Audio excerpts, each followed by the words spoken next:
Assalamualaikum warahmatullahi wabarakatuh.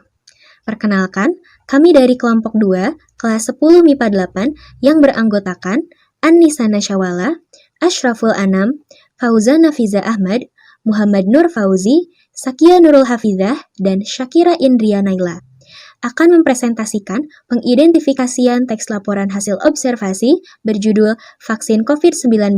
Fungsi teks laporan hasil observasi dimaksudkan untuk memberitahukan atau menjelaskan kegiatan pengamatan yang dilakukan. Suatu hasil observasi dapat berfungsi juga untuk memberitahukan kepada halayak tentang suatu informasi.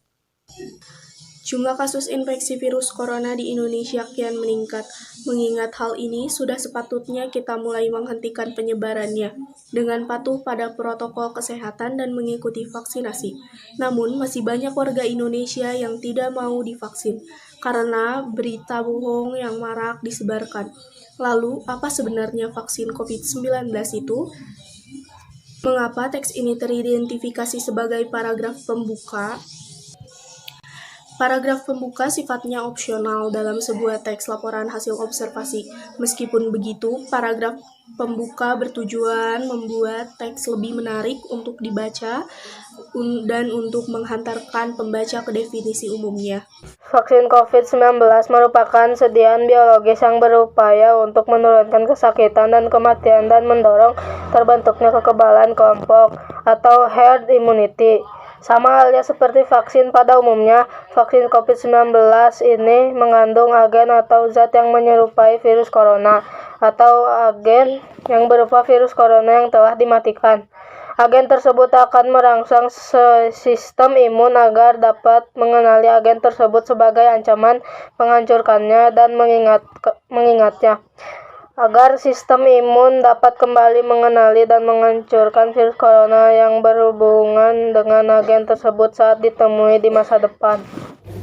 Saya akan menjelaskan mengapa teks tersebut teridentifikasi definisi umum, karena sudah melalui observasi atau penelitian di mana vaksin COVID-19 itu terdapat agen virus COVID-19 yang telah dimatikan, sehingga dapat melawan dan meningkatkan imun dari ancaman virus COVID-19.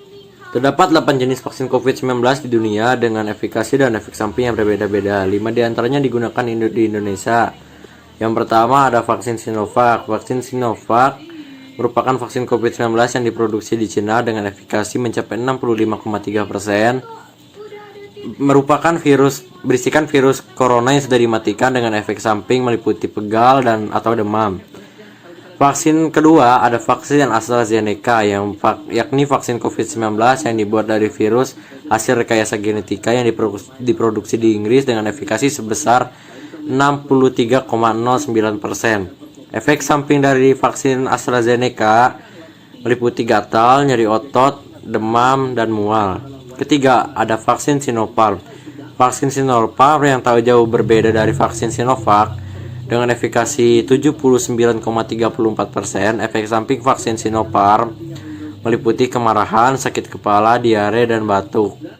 Keempat, ada vaksin Moderna yang akan digunakan sebagai booster atau suntikan ketiga karena memiliki efikasi mencapai 94,1% untuk usia 18-65 tahun. Terakhir, ada vaksin Pfizer asal Amerika yang memiliki efikasi mencapai 95,5% pada remaja di atas 16 tahun dengan efek samping meliputi sakit kepala, nyeri otot, mual dan muntah, hingga demam. Nah, mengapa paragraf ketiga teridentifikasi sebagai definisi bagian? Karena dapat dilihat, paragraf ketiga menjelaskan dan menerangkan vaksin COVID-19 secara lebih rinci dan lebih detail. Paragraf ketiga menjabarkan jenis-jenis vaksin COVID-19 yang digunakan di Indonesia beserta efikasi dan efek samping yang dimilikinya. Definisi manfaat. Sebenarnya, sistem kekebalan tubuh terhadap suatu penyakit bisa berbentuk secara alami saat seseorang terinfeksi suatu penyakit. Namun, infeksi virus corona memiliki resiko kematian dan daya tular yang tinggi. Oleh karena itu, vaksinasi COVID-19 sangat dibutuhkan. Vaksinasi COVID-19 bertujuan untuk melindungi dan memperkuat sistem kesehatan secara menyeluruh, juga menjaga produktivitas dan mengurangi dampak sosial dan ekonomi masyarakat. Mengapa paragraf ini disebut definisi manfaat? karena di bagian ini penulis mendeskripsikan manfaat atau kegunaan dari vaksinasi COVID-19. Selanjutnya, kesimpulan. Kesimpulannya, warga negara Indonesia perlu bekerja sama untuk menghentikan laju virus corona dengan cara kompak mengikuti vaksinasi COVID-19 untuk Indonesia lebih sehat, lebih baik, dan untuk Indonesia tanpa corona.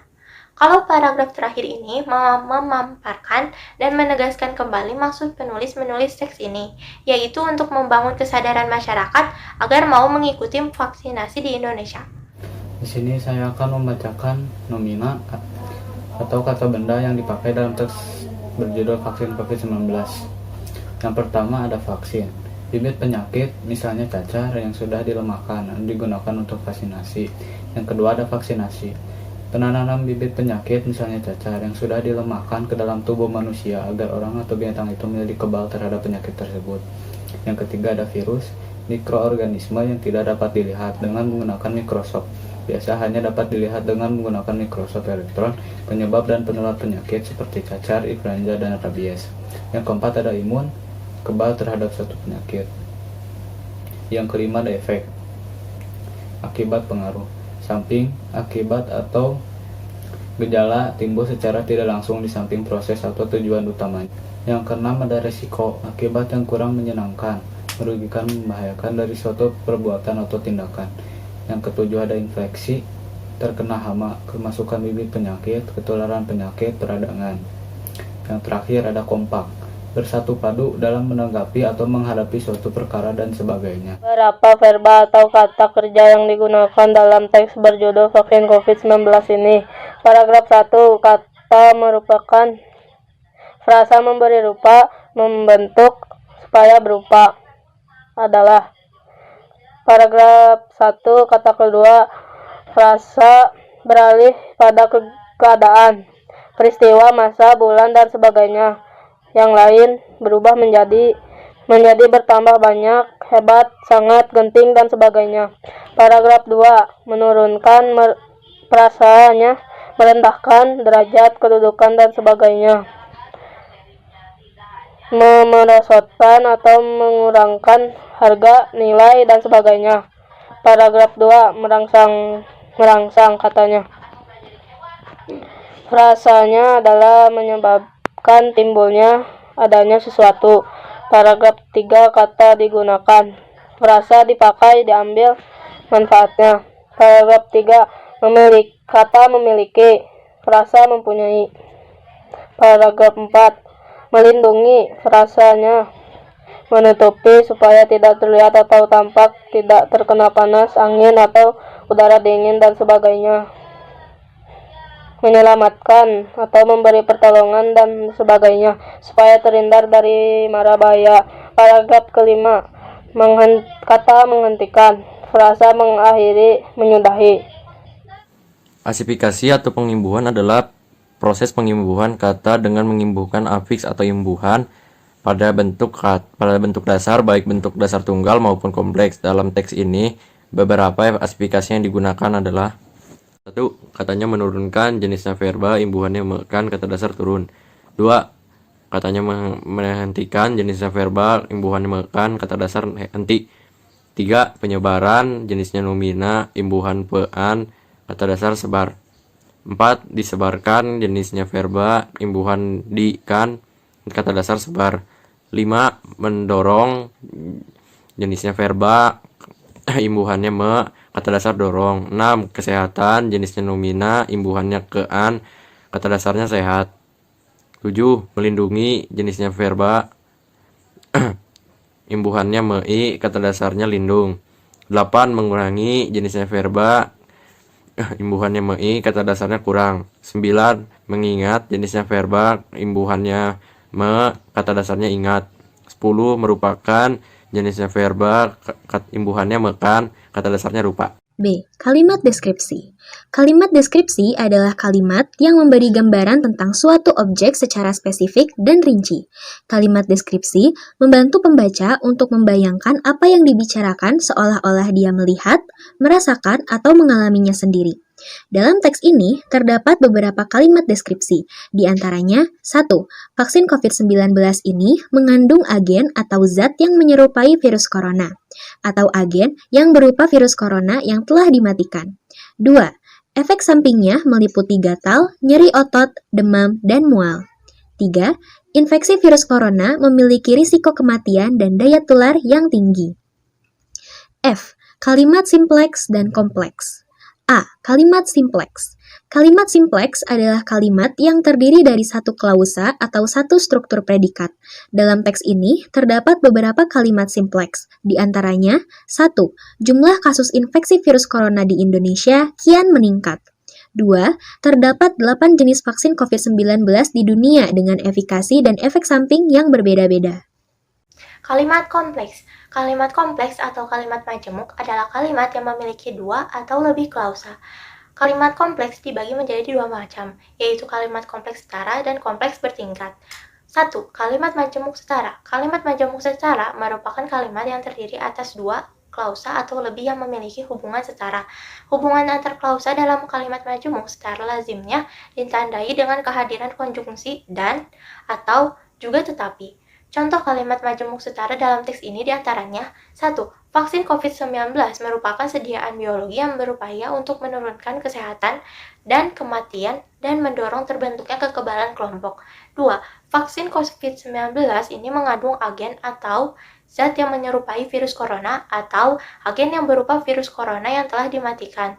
3. Vaksinasi COVID-19 bertujuan untuk melindungi dan memperkuat sistem kesehatan secara menyeluruh. 2.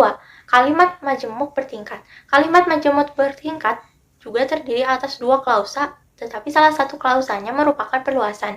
Perluasan ini adalah klausa subordinatif atau anak kalimat. Anak kalimat dan induk kalimatnya juga dihubungkan dengan konjungsi karena, jika, ketika, sehingga, juga supaya. Contoh kalimat majemuk bertingkat dalam teks ini diantaranya 1. Masih banyak warga Indonesia yang tidak mau divaksin karena berita bohong yang marak disebarkan. 2. Agen tersebut akan merangsang sistem imun agar dapat mengenali agen tersebut sebagai ancaman. 3. Vaksin Moderna yang akan digunakan sebagai booster atau suntikan ketiga karena memiliki efikasi mencapai 90,1% untuk usia 18-56 tahun. Sekian presentasi serta penjelasan dari kami mengenai pengidentifikasian teks laporan hasil observasi berjudul vaksin COVID-19. Apabila terdapat kesalahan dalam penjelasan ataupun pengklasifikasian suatu kalimat, kami mohon maaf yang sebesar-besarnya. Terima kasih.